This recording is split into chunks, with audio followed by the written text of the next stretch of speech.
에스더서는 언제 기록된 말씀이고 이 에스더서가 가지고 있는 의미와 그 시대적 배경이 무엇인가라는 것을 우리가 확인하는 것 굉장히 중요합니다. 에스더서는 느헤미야 2장과 3장 넘어가는 그 어간 즈음에, 그러니까 예루살렘의 성벽이 이제 막 재건되고 그 예루살렘을 다시금 회복시키려는 그런 그 운동들이 한참 활발하게 일어날 그 당시에 바로 에스라와 느헤미야를 이스라엘로 다시 복귀시키게, 포로에서부터 이스라엘로 다시 복귀토록 하였던 그 페르시아 왕국에서 일어났던 일을 다룬 그런 말씀입니다.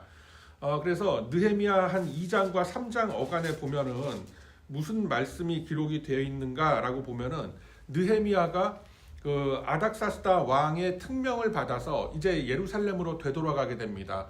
그래서 예루살렘을 다시 재건하라, 증건하라라는 허락을 받고 그렇게 예루살렘을 쭉 다니면서 여러 그 허물어진 곳을 다 살피면서 앞으로 어떻게 예루살렘을 이 구별된 성을 어떻게 회복해야 될 것인가라는 것을 쭉 계획하고 하는 뭐 그런 장면들이 나오고, 사람들을 모아서 조직화를 해서 그 성벽을 다시 재건하는 그런 사역들을 진행하는 그런 모습들이 쭉 나오고 있습니다. 자, 그런 가운데에서 아닥사스다 왕이 물러나고 그 전에 고레스 왕이라고 여러분 기억하십니까? 학사 에스라를 이스라엘로 보내줬던, 그러니까 포로에서부터 풀어줬던 그 고레스 왕, 그 다음이 아닥사스다 왕, 그리고 그 다음 왕이 바로 아하수에로 왕이었다라는 거예요. 그래서 우리는 에스라와 느헤미야의 그 역사를 계속 보면서 하나님께서 어떻게 그 하나님의 선하신 손길로서 이스라엘을 다스려 가고 있는가라는 것을 우리는 굉장히 시시각각으로 목도를 한 바가 있습니다. 사람들에게 말씀을 깨우치고 사람들을 조직화하고 다 흩어졌던 레위인들을 다시 불러서 정위치를 시키고 다시금 어떤 시스템을 만들고 그러므로 인해서 성전의 제사 제도가 회복이 되고 또 가시적인 물리적인 하나님의 역사하심이라고 했던 예루살렘 성벽이 다시 재건되는 이러한 그 일들을 우리가 쭉 목도한 바가 있습니다. 자, 그런 가운데에서 이 등장하게 되는 에스더서, 그리고 에스더서와 함께 등장하고 있는 이 아하수에로 왕이라는 사람은 굉장히 그 부강한 그때 당시에 그 페르시아의 최전성기를 이끌었다라고 해도 과언이 아닐 만큼의 아주 부강하고 강대한 그 페르시아 궁정을 이렇게 이끌고 있었던 그런 왕이었더랬습니다. 이스라엘로 치자면 마치 솔로몬 같은 그런 위치에 있었던 왕이 바로 아하수에로 왕이었다라는 겁니다.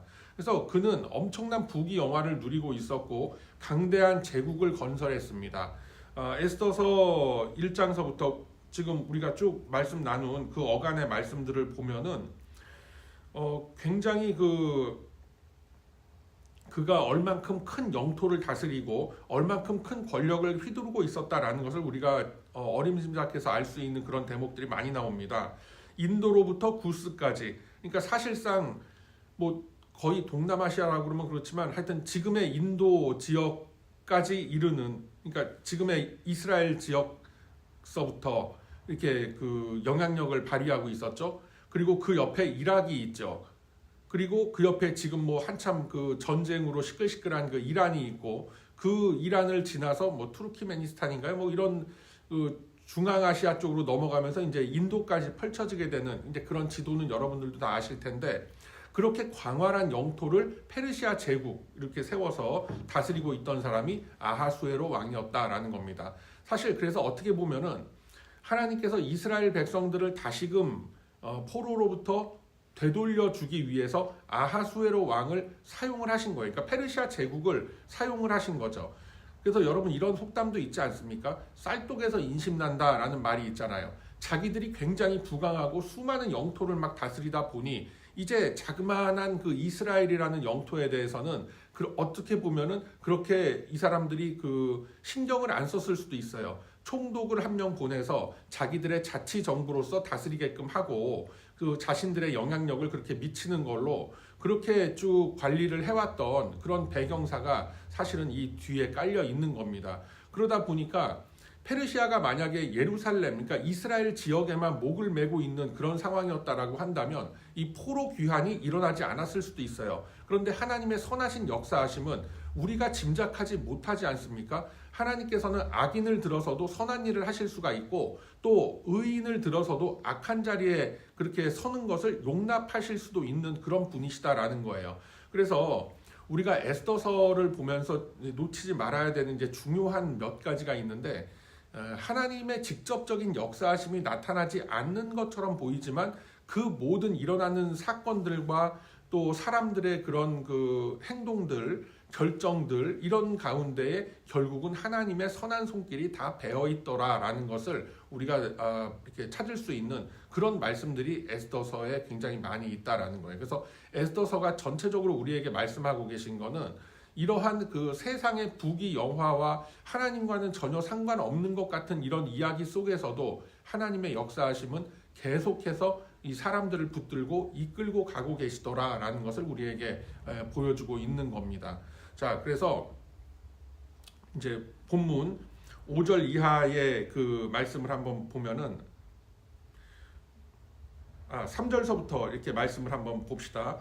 왕위에 있은 지 제3년에 왕위에 있은 지 3년이라고 하면은 사실 그때는 왕정 다스리는 시대였기 때문에 뭐 13년도 아니고 3년이라고 하면은 그렇게 그 어떻게 보면은 새로 왕이 들어선 이후에 그 정권이 그렇게 탄탄하지가 못했을 법한 시간일 수도 있습니다. 그렇게 길지는 않은 시간이라는 게 3년이라는 시간인데 그 3년이라는 시간 만에 그의 모든 지방관과 신하들을 위하여 잔치를 베풀었다라고 되어 있어요. 그리고 그 3절 마지막 어절에 보면은 각 지방의 귀족과 지방관들이 다 왕 앞에 있는지라라고 했습니다. 뭐 요즘 개념으로 치자면은 일종의 그 어떤 그 집권 여당의 전당대회 같은 거를 지금 열은 그런 그 모습인 겁니다.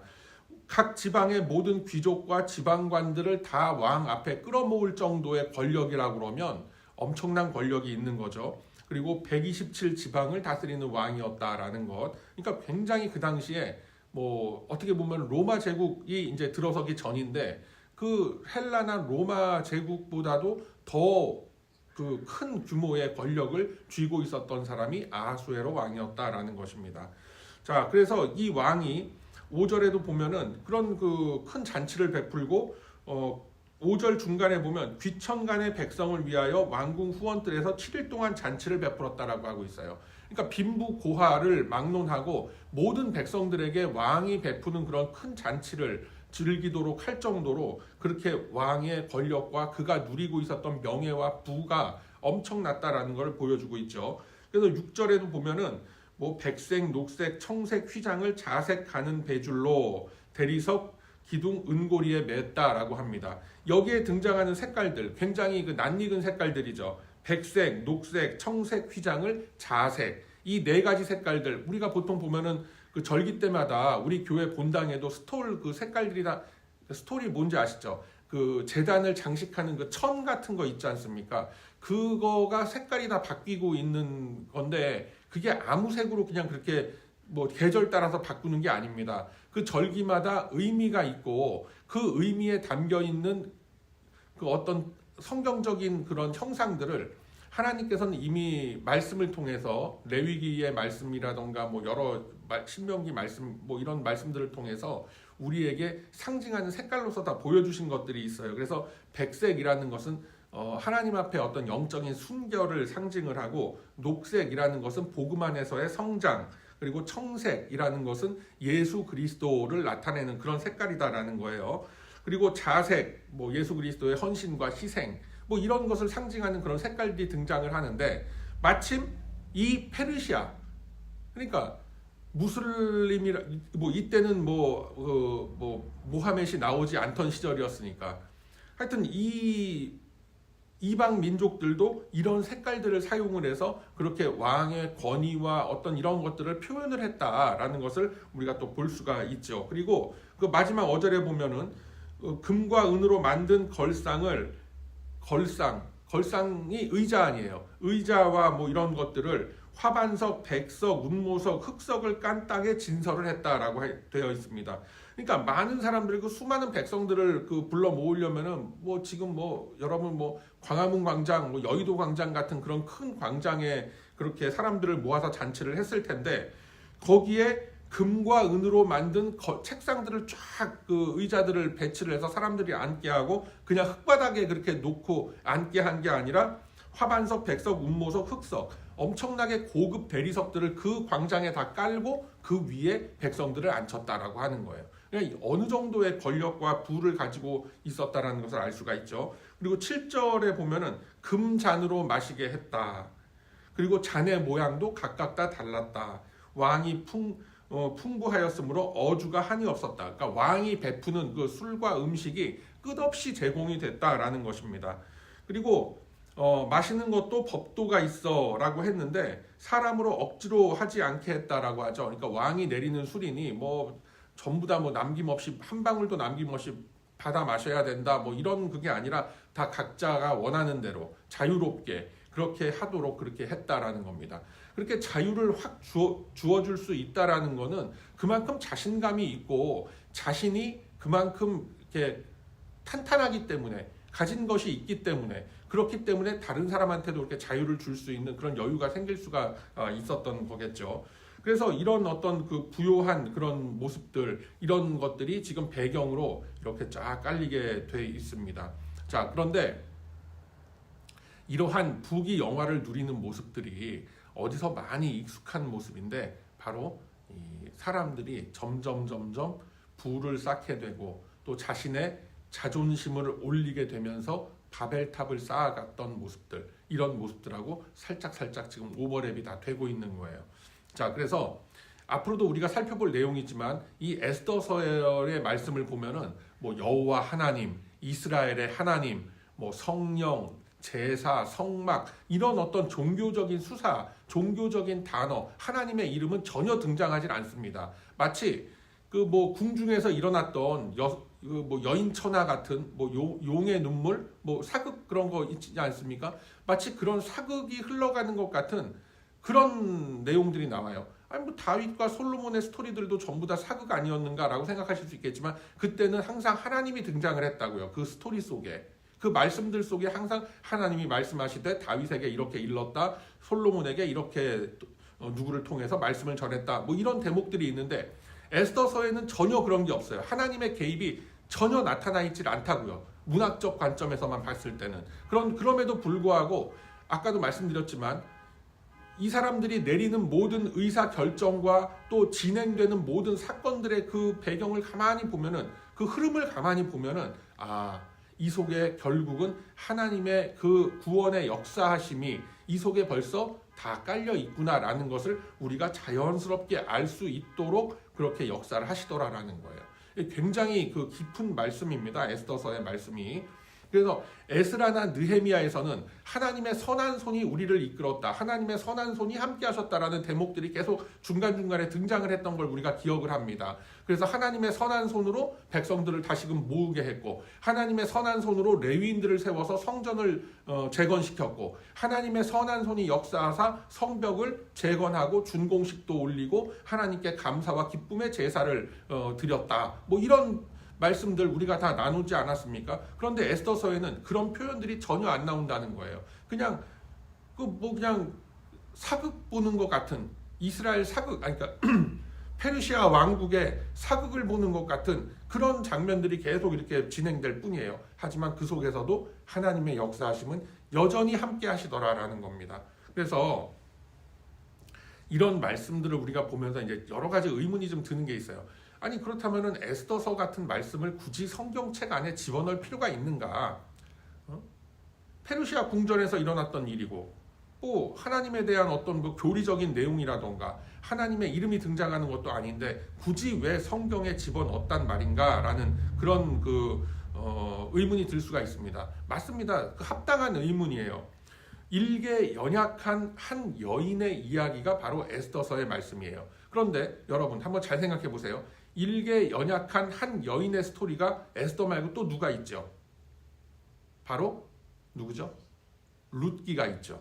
예, 룻도 똑같이 연약한 여성으로서 등장을 합니다. 그런데 룻기의 모습을 보면은 계속해서 율법적인 장면들이 등장을 하고 하나님에 대한 신앙의 고백이 나오고 뭐 여러 가지 그런 그 하나님과 거의 뭐 같이 하나님의 등에 업혀서 정말 이렇게 진행되는 것 같은 그 보아스라는 상징적인 인물도 나타나고 해서 그걸로 인해서 계속 다윗의 증조 할머니가 되는 이제 그런 영광도 누리고 뭐 이런 장면들이 계속 이게 룻기는 진행이 됩니다. 그런데 에스더에는 그런 게 전혀 등장하지 않는다라는 거예요. 그래서 이러한 말씀들을 통해서 과연 하나님께서는 우리에게 무엇을 던져주고 싶으신 건가? 바로 보이지 않는 하나님의 그 손길 속에도 하나님의 역사하심과 하나님의 섭리는 여전히 숨겨져 있고 보이지 않는 곳에서 우리가 느끼지 못하는 곳에서 계속 여전히 하나님께서는 우리를 위하여 일하고 계시다라는 것을 이 에스더의 말씀을 통해서 우리에게 보여주고 계시다라는 겁니다. 그래서 에스라와 느헤미야가 가시적인 어떤 제사 제도, 성벽의 어떤 그 준공 뭐 이런 것들을 통해서 어떤 물리적인 어떤 힘을 통해서 하나님의 역사를 체험했다라고 한다면 에스더서의 말씀들은 보이지는 않지만 계속해서 역사를 이어가시고 지켜주시는 하나님을 은연중에 드러내고 있는 그런 말씀이다라는 것을 여러분 꼭 기억하시기를 바랍니다.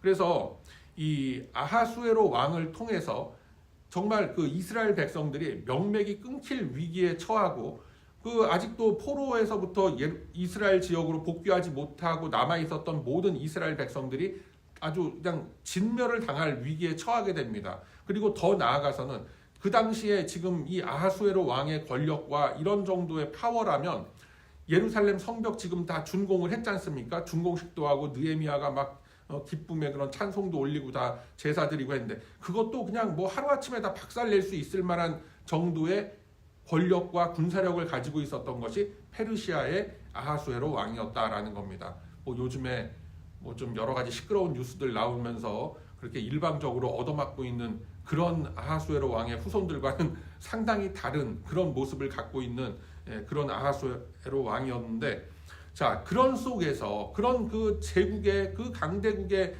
그런 그 치하에서 하나님의 그 언약 백성들이 어떻게 보호받고 어떻게 지켜지고 있는지라는 것을 이 에스더서의 말씀을 통해서 하나님은 우리에게 보여주고 계시다라는 거예요. 그래서 그 서막으로서 오늘 1절서부터 8절까지 말씀을 보면 이 아하수에로 왕이 어느 정도의 권력을 쥐고 있었던 어느 정도의 그 힘을 가지고 있었던 인물인가라는 것을 우리에게 보여주는 이런 말씀들이 쭉 지금 진행이 되고 있었던 겁니다. 자, 그래서 우리가 이 아하수에로 왕이 벌리고 있었던 이 엄청난 이 잔치를 보면서 야 대단하다, 참 굉장한 사람이었나 보다, 이 페르시아 왕조가 참 대단했나 보다, 이걸로 끝나는 것이 아니라 세상은 이 세상의 관점으로는 눈에 보이는 눈앞의 그 화려함과 그 잔치에 열광을 하고 거기에 감탄하지만 하나님께서는 그 이면에서 당신의 백성들을 위한 그 역사를 준비하고 계시다라는 거예요.